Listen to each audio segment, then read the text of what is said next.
Good morning, gardening friends. It's about 7:20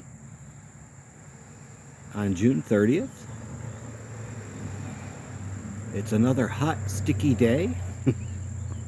I'm out early just to kind of beat the heat. It's already about 85 and muggy. Today's the day you could kind of take your goldfish for a walk. But you get used to it here after a while. It'll get up to the 90s or 100s every afternoon, and then we'll get a shower, and it'll be like a monsoon for about 30 minutes, and we get anywhere from a ½ inch to 1 inch of rain, and then it'll cool it off for a while, and then give the AC a chance to kick off. Right now my AC unit is off, so this is a good place to start. But that is summer here in the south, in lower Alabama. I'm in zone 9A. Used to be 8B. It was better when it was 8B. I remember those good old days. But I digress. I see the bees are out already, working over the spiderwort. You can see my ponytail palm is greening up nicely. It did not burn. I did do a little bit of work here. I cleaned up the walkway using my strimmer. I got lazy rather than getting on my hands and knees and pulling the weeds out. And I did bring some of these caladiums around. These are the fur elise. I had planted them in pots in the backyard, and that was what these original caladiums were, fur elise. These have been in these spots here probably for about 7 or 8 years, somewhere in there, over 5, let's put it that way. And they come back every year, but for a few. So in any event, I wound up taking 4 and putting them around here just to sort of dress it up a little. And then I also dug out the one that was just coming up by itself in the backyard in the middle of a bunch of other ones, and put them over here. It turned out to be 2. I was able to split it up. So I put one here, and they're tall so you can tell the ones that were transplanted, and one over here. So it looks a little more uniform now with the same caladiums coming up. And I don't know, I think the pink and purple looks pretty good. The salvias that I had in the spots here around this bird bath, I did the Chelsea chop on them, and 3 of them died. So be careful when you're cutting them back. So I only gave up 1. This, of course, is the problem. Horse lovers. They like to munch on the leaves, and of course the leaves won't correct themselves, so that's why you try to get rid of all the horse lovers you can. Oh, here's my first encore azalea blossom. They'll do that kind of sporadically. There's another bud over here. They'll get heavier towards the fall. Well, they're not blooming right now. They had blooms on them yesterday, the Mexican petunias. The blooms only last for a day, and at least in zone 9A, they are basically a weed. I bought them quite a few years ago and planted them where the potager is, or actually it was the first year of the potager, I guess, so it's only a couple of years ago. Bought blue ones, and they spread, I guess, by seed all over the place. They're even coming up in my parking pads. And I dug some out and put the 2 here, put a clump together, and annoyingly, they're now blooming pink. Don't know why that is. Over here you can see my 4 o'clocks aren't quite open. It's just too early and wet. I also gilded the little fleur-de-lis. Have to gild things every now and then. Oh, one of my figs. One of my figs is starting to darken, which is good. I only have about 4. Interestingly enough, with this, last year when I got the tree, this is a black Italian fig. Even though it was its first year being planted, it gave me, oh, I'd say about 10 figs altogether. And this year it's like put out a lot of growth, and it's only given me, I guess, 4 or 5 figs, but that's okay. It'll come with time. There'll be more and more. Here you can see the fruit on this sable minor. The rains are getting to the heads of the hydrangeas. They always do. I'll tell you what, the leaves on this caladium are huge. And so far, knock on wood, they haven't been munched on.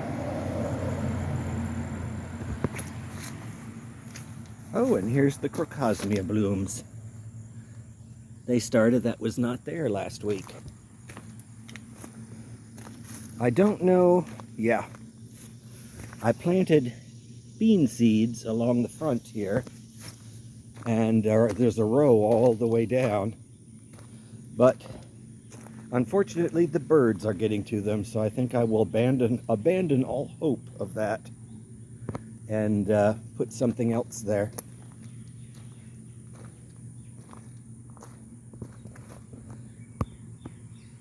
I do like the way my opuntia looks. It's very woody at the bottom. I think I may have mentioned, if you have a small opuntia and have it outside, when it hits cold weather, because I had it up in New York as well, a piece of this I brought to New York, it basically falls flat along the ground. Cold weather, I guess, makes it do that. And I had a beautiful opuntia up in New York, but it just laid flat on the ground and was only about 6 inches tall. It got about 6 foot across. Pain in the butt to weed around. Out front, as I predicted last year when they put in these sidewalks, they were already here digging up my sidewalk. You may see right about there. There's a patch where they put in new sod, which is good because the sod they put in originally had died out. And in any event, with this rain we're getting every day, the sod is going to catch nicely. Don't know what they were digging it up for, but they were already digging it up. Air potato is doing fine along the top of the fence. I used to have an air potatoes. My original air potatoes were on this fence. It always looked good. And then for a couple of years, I was plagued with some kind of beetle. It looks very similar to the lily beetle, and it would just basically defoliate the entire leaf. It would look like a string of lace leaves, and it just got to be too ugly looking, so I wound up taking it down. So it's been a few years since I put it on this fence, so maybe I'll beat the beetles.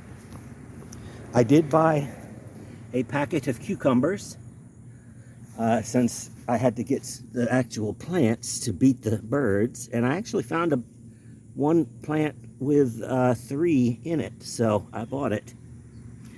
I got it from Lowe's, from Bonnie Plants. Bonnie is a local Alabama plant company. Unlike Proven Winners, Proven Winners is basically originated up north. Nothing wrong with that. What was it? I forgot exactly. I think it was Minnesota and New Hampshire. That's where their main stores are. They have a lot of growers. But be that as it may, I got a Bonnie plant. And while I was out, you'll never guess what followed me home. I said I wasn't going to do tomatoes, and I lied. These I've had before. They're husky cherry red. Already have some tomatoes on them. And I wanted some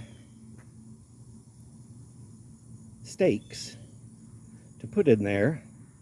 And then I remembered these poles that they have for fencing at Lowe's. So I bought me 2 fence posts. And I'm going to use them as stakes for the tomato plants.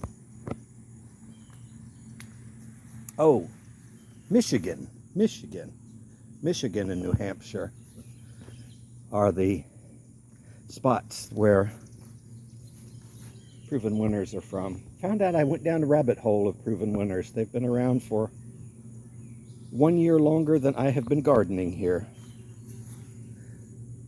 Something is eating my sage.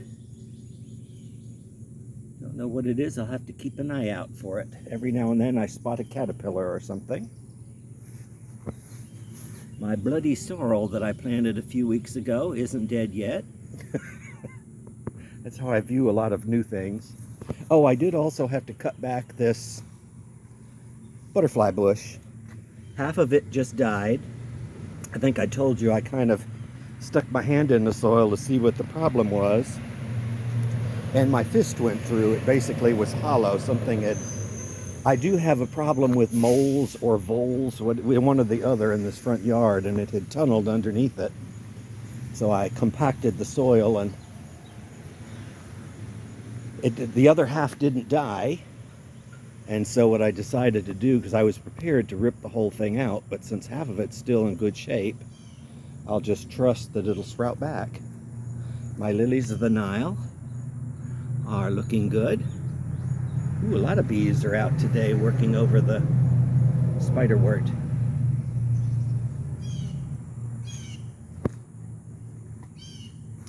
Here you can see the crepe myrtle is in bloom again, as witnessed by all the pink. The rains are really taking a toll on the crepe myrtle flowers. The rains weigh them down. But these flowers will fall off constantly. That's why I don't use the sparking pad. And if you don't get them off your car, they will cement themselves to your car. And it's a pain to get them off.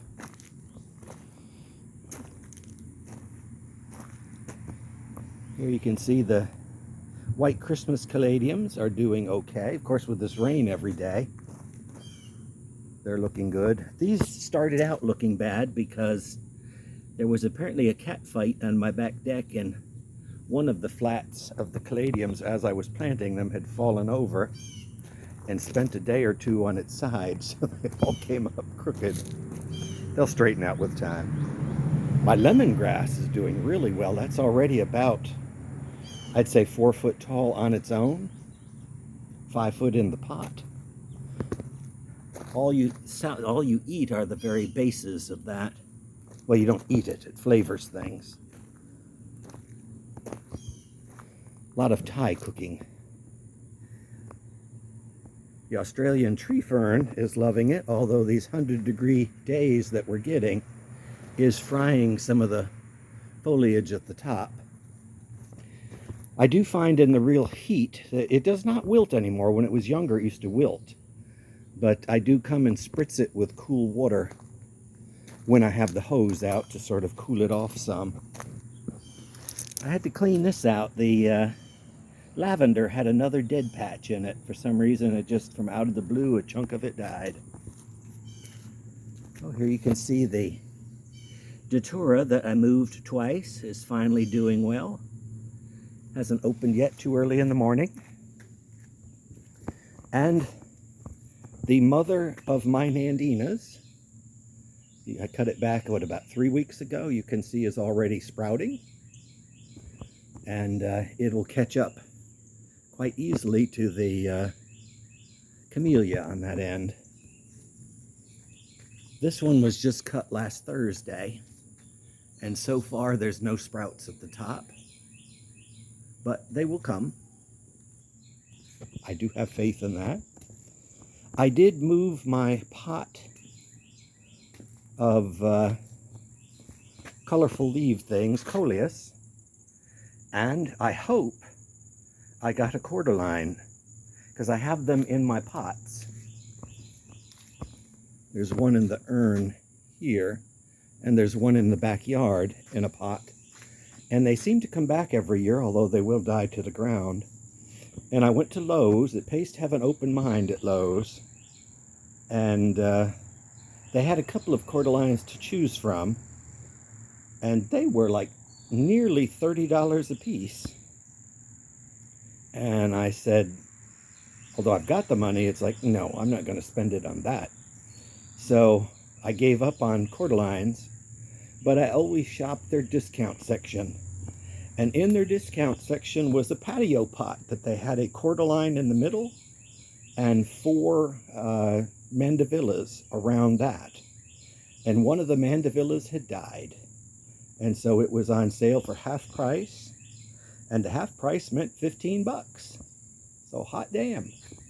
I got a beautiful, hopefully it's a cordyline and not a dracaena. I did look at the roots because I had to take it out of the pot and the roots were white. So all systems are go for it being a cordyline.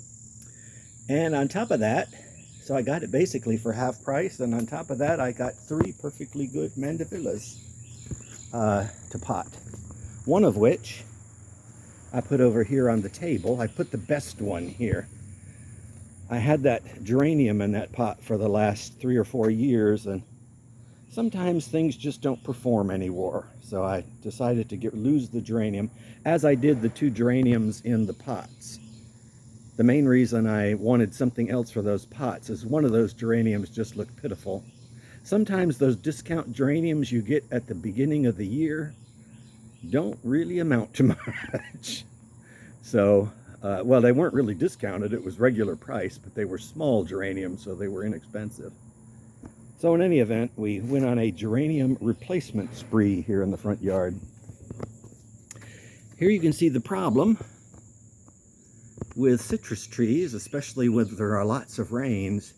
This tree is severely listing away from the house from the weight of the fruit.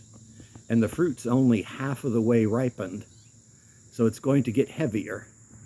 So what I'm going to have to do, I don't have to do it, if I don't do it, it is very possible that that tree will be touching the ground by the end of the season. And I don't want that. So I'm going to be lightening the load by removing quite a lot of the fruits. I'll probably take a clump like this and remove all but about 4.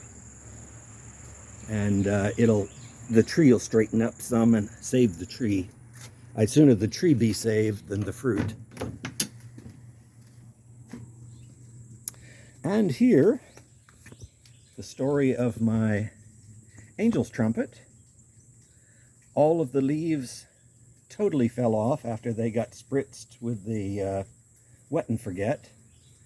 And I took all the dead leaves off, and you can already see it wants to live. It's sending out scads of new growth. It'll actually be thicker because of that. The only problem is the new growth apparently is very tasty, and you can see one leaf, I can't see pointing in the light. There's one leaf that's already been chomped on, but they'll grow up and do nicely. Here I need to do something with these air potatoes, and I have the idea. I went this week and bought the stuff, but it's been raining too much for me to do anything. I've got 2 wrought iron-like L brackets that I'm going to put up here, and I'm going to put a couple of slats across the top of them and have them be a permanent spot, a fixture there, and let the air potato grow on top of that. Not a lot of change in the cleomes, but they're still there. And as you know, that's always a plus. Oh, I see something was here knocking over my light. Either cat fighting or something. Oh, I could say I have not seen Godot in this last week. However, his water dish is 3/4 empty, so I'm sure he's around. So he's apparently eating plenty of bugs. And here again is a fruit-laden satsuma. Let me step back and you can see how weepy it actually is. And I have had this tree actually fall to the ground, and I lost a branch or 2 many years ago, so that's why I know I have to lighten that load on this tree as well. This one, not so much. It doesn't have a lot of fruit on this one. At most, it has maybe 1 or 2 at the tip of each branch, and it can take the smaller loads. It's just when it has... It's funny how nature works. When they have a very abundant load, you risk the chance of damaging the tree. So they're doing well. Everything here is still good. All of my vincas. I do need to, that's one of the things, I've got two things on my list that I've been putting off and putting off. One is to free up the toad lilies because they're being covered over. And I really, really need to get to that camellia because I can see it's probably too late. It's already setting bud. But I have to trim it back, so I will probably lose some flowers off of that one. Here is a spectacular crocosmia. This may in fact be the flower of the week. It is huge. The flowers on the Nico blue hydrangeas are a little the worse for wear.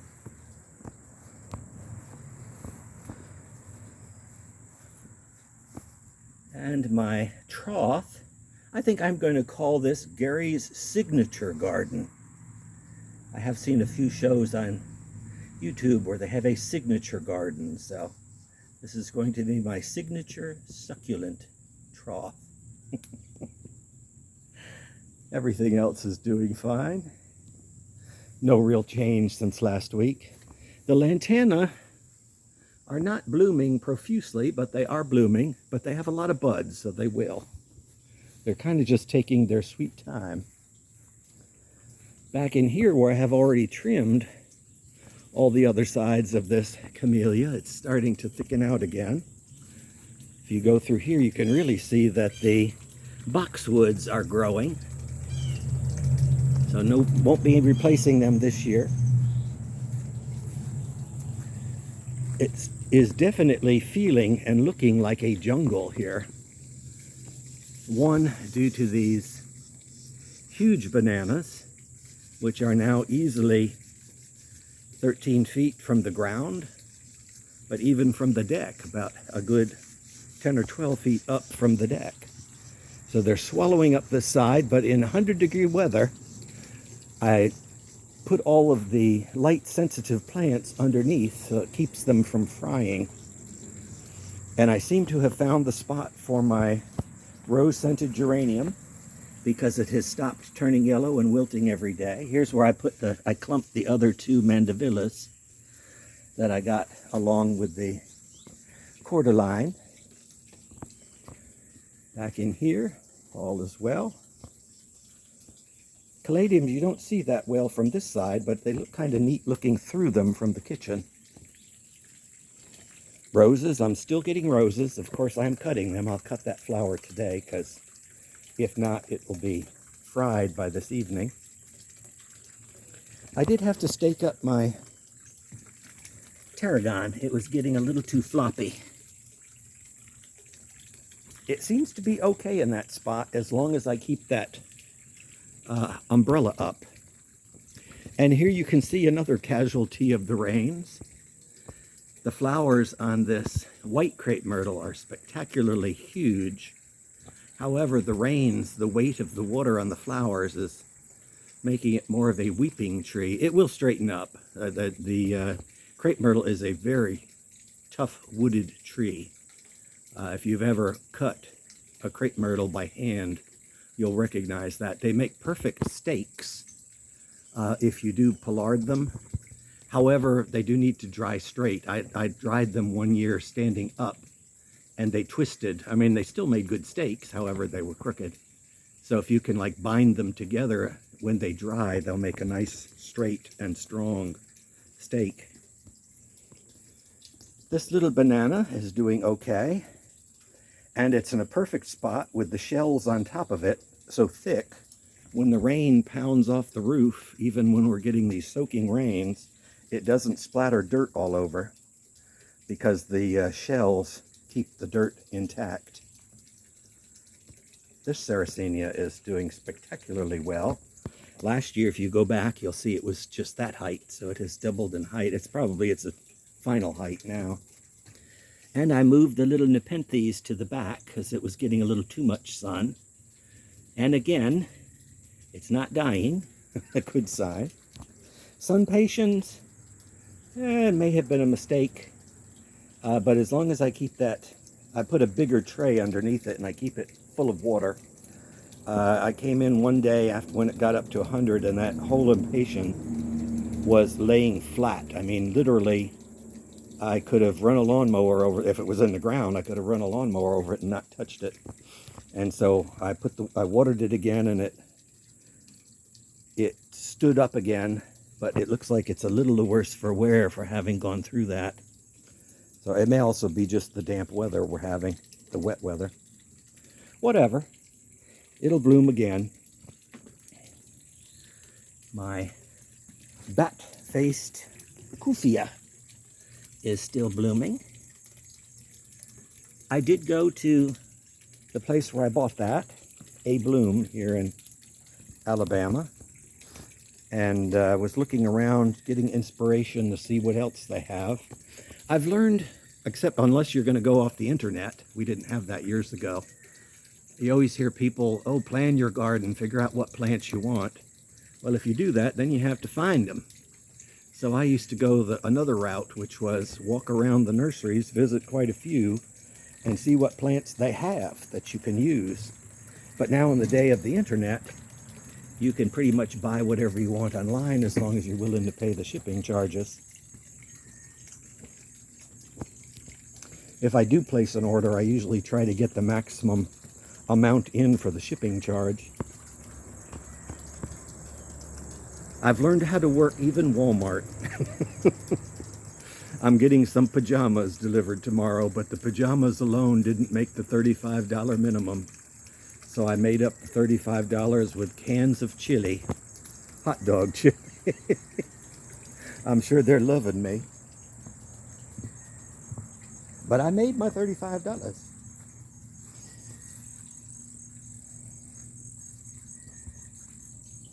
I don't leave my fountains on overnight. I turned them on because I knew I was going to be filming.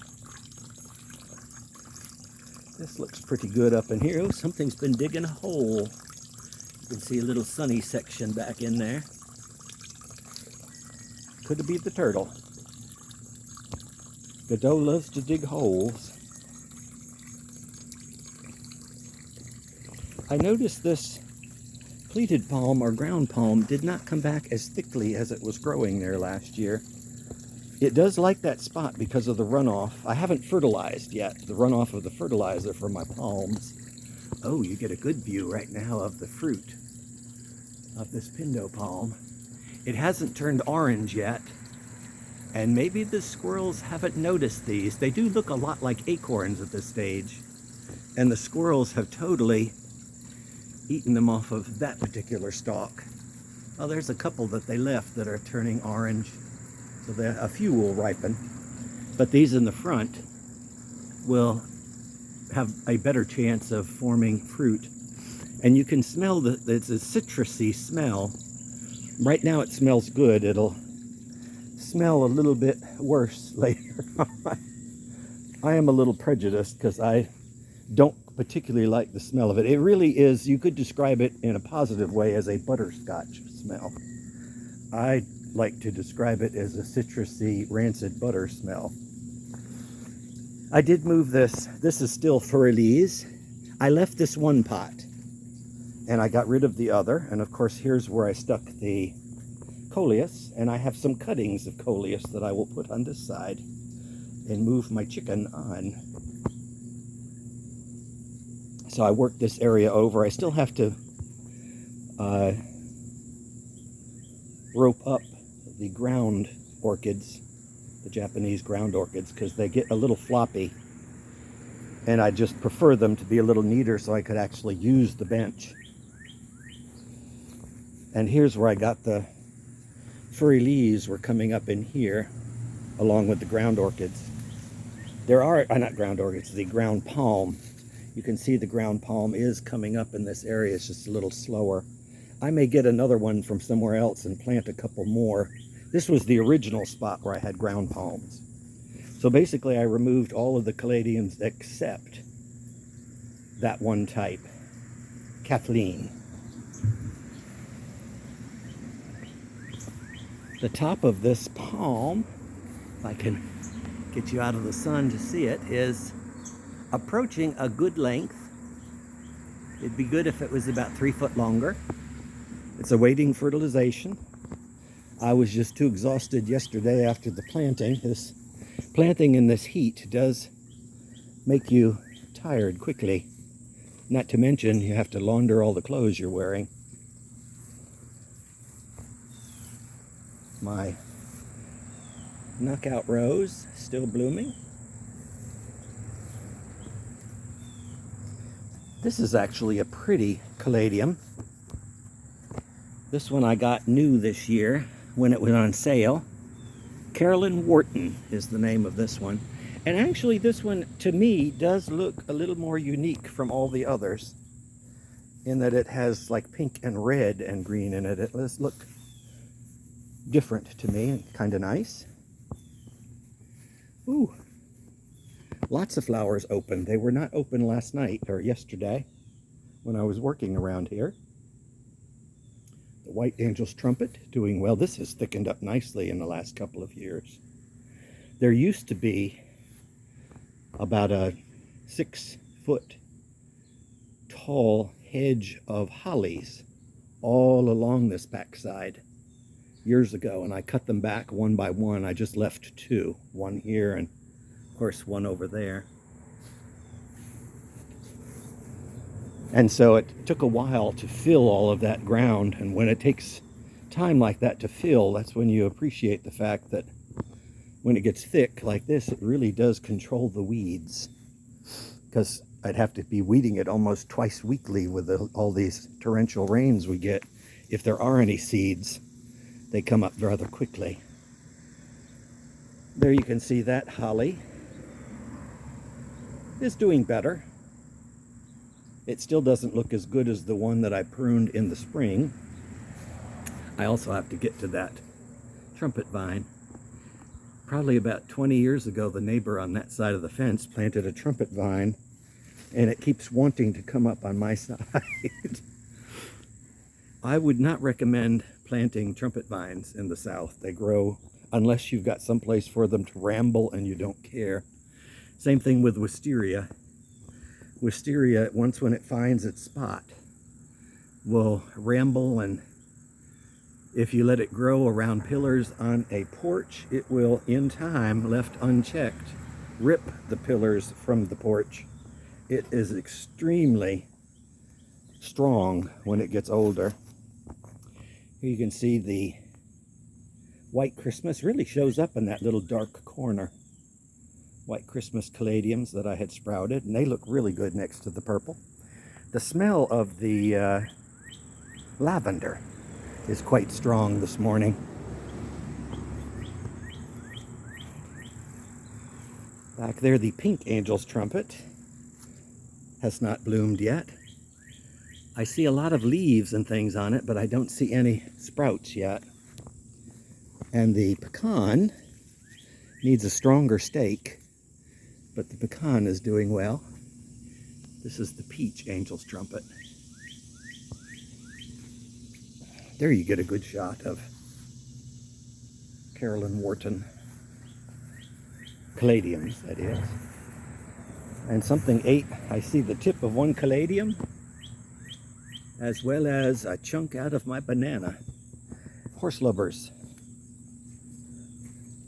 And they will eat that in a day. It doesn't take long for them to munch through something. So whenever you see one, you need to kill it right away. And I guess that's about it for the day. I am thinking ahead. I will be working on the garage little by little. Still haven't decided on a paint color. I think I am going to go with a brighter color rather than the gray. But we shall see.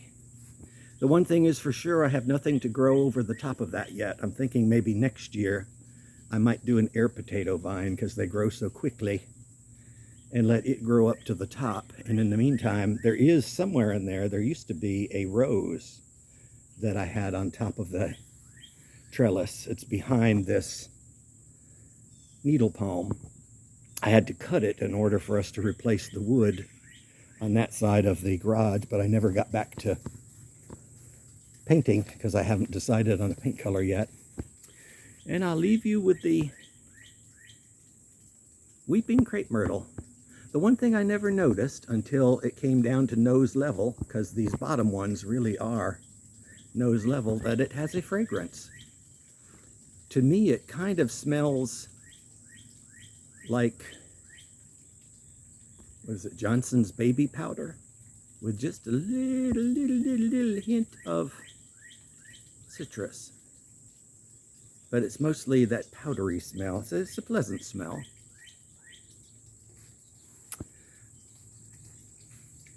And that's about it for the day.